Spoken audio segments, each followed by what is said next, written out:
আসসালামু আলাইকুম ভিউয়ার্স, আজকে আপনাদের জন্য নিয়ে আসলাম আমার স্টাইলে মুরগির রোস্ট। প্রথমেই রোস্টের পিসগুলোতে একটু লবণ এবং জাফরান রং মিশিয়ে ভালো করে মেরিনেট করে নেব। এমনভাবে মেরিনেট করতে হবে যেন মুরগির প্রত্যেক অংশে ভালো করে এই জাফরান রং এবং লবণটি লেগে যায়। ততক্ষণ পর্যন্ত মেরিনেট করব যতক্ষণ পর্যন্ত ভালোভাবে মেরিনেট না হয় এবং এইভাবে আধা ঘন্টা রেখে দেব। এবার একটি পেস্ট তৈরি করে নেব বন্ধুরা, যার মধ্যে থাকবে চীনা বাদাম, কাঠবাদাম, পোস্ত এবং কিশমিশ। এটা উঠিয়ে নেওয়ার পরে পেঁয়াজ, কাঁচামরিচ এবং রসুনের আরেকটি পেস্ট তৈরি করে নেব বন্ধুরা। খুব সুন্দর করে পেস্ট তৈরি করতে হবে যেন একটাও গোটা গোটা না থাকে। এবার প্যানে তেল গরম করে নিচ্ছি এবং তাতে অ্যাড করে দেব আমাদের মেরিনেট করে রাখা মুরগির পিসগুলো এবং হালকা করে প্রত্যেকটি পিস ভেজে নেব। তবে বেশি ভাজবো না, খুবই সামান্য পরিমাণ ভাজবো যেন হালকা লাল রংটা আসে, এর বেশি ভাজবো না। ভালো করে উল্টে পাল্টে ভেজে নিতে হবে বন্ধুরা। ভাজা হয়ে গেছে, ঠিক এভাবেই আমরা ভাজবো, এর চেয়ে বেশি ভাজবো না। এ পর্যায়ে উঠিয়ে নিচ্ছি। সবগুলো ভাজা হয়ে গেছে। এখন দিয়ে দিচ্ছি আমাদের কাঁচামরিচ, পেঁয়াজ এবং রসুনের পেস্ট এবং তার সাথে কিছু পানি দিয়ে দিচ্ছি, আরেকটু রসুন বাটা, পরিমাণ মতো আদা বাটা, তেজপাতা, দারচিনি, এলাচ, একটা কালো এলাচ এবং ভালো করে নেড়ে চেড়ে মিশিয়ে নিচ্ছি। এই পর্যায়ে দিয়ে দিচ্ছি লবণ। লবণ দেওয়া হয়ে গেলে দিয়ে দেব ধনিয়া গুঁড়ো,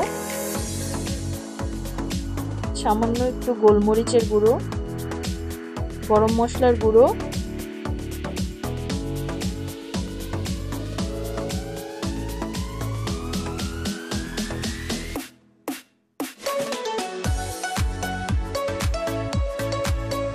দিয়ে দিচ্ছি সস। সসটা 1 টেবিল কিংবা 2 টেবিল চামচ পরিমাণ দিতে হবে। এখন পানি অ্যাড করে ভালো করে মশলাটা কষিয়ে নেব।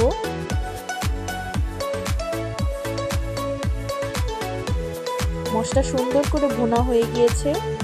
এই পর্যায়ে দিয়ে দিচ্ছি আমাদের ভেজে রাখা চিকেনগুলো।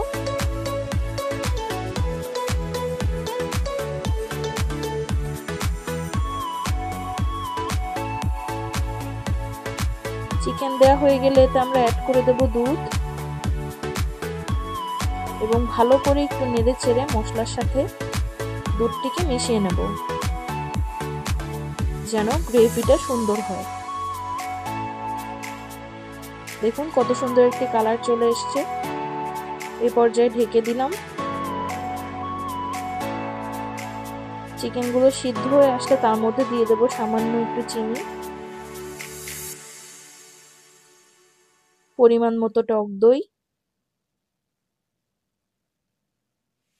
এবং আগে থেকে তৈরি করে রাখা সেই বাদাম, পোস্ত এবং কিশমিশের পেস্ট। পুরো পেস্ট দেব না, আমি এখানে 2 চা চামচ পরিমাণ পেস্ট ইউজ করেছি। আপনারা আপনাদের মুরগির পরিমাণ বুঝে পেস্টটা ব্যবহার করবেন। সুন্দর করে মিশিয়ে নিচ্ছি। এই বাদাম বাটাটা লাস্টে দেওয়ার কারণ হচ্ছে বাদাম বাটা প্রথমে দিলে গ্রেভিটা লেগে যেত, তখন আর ভালো মতন চিকেন সিদ্ধ হতো না, এজন্য এটা আমরা সবচেয়ে লাস্টে দিয়েছি। এখন দিয়ে দিচ্ছি আলু বোখারা এবং ঘি। সুন্দর করে ঘি ছড়িয়ে দিতে হবে। ঘি কোনোভাবে স্কিপ করতে পারবেন না বন্ধুরা, ঘি না দিলে কিন্তু রোস্টের আসল স্বাদটা আসবে না। এবং সর্বশেষে দিয়ে দিলাম কেওড়া জল। ভালো করে নেড়ে চেড়ে নিচ্ছি। কেওড়া জল এবং ঘি বিহীন বিয়ের ওই স্বাদটা কিন্তু আপনারা পাবেন না, তাই অবশ্যই এই দুইটা উপকরণ ব্যবহার করতে হবে যদি আপনারা বিয়ে বাড়ির স্বাদ পেতে চান।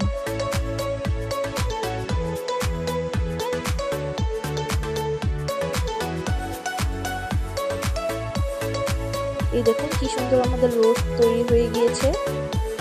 এখন নামিয়ে সার্ভ করার পালা। সবাই ভালো থাকবেন।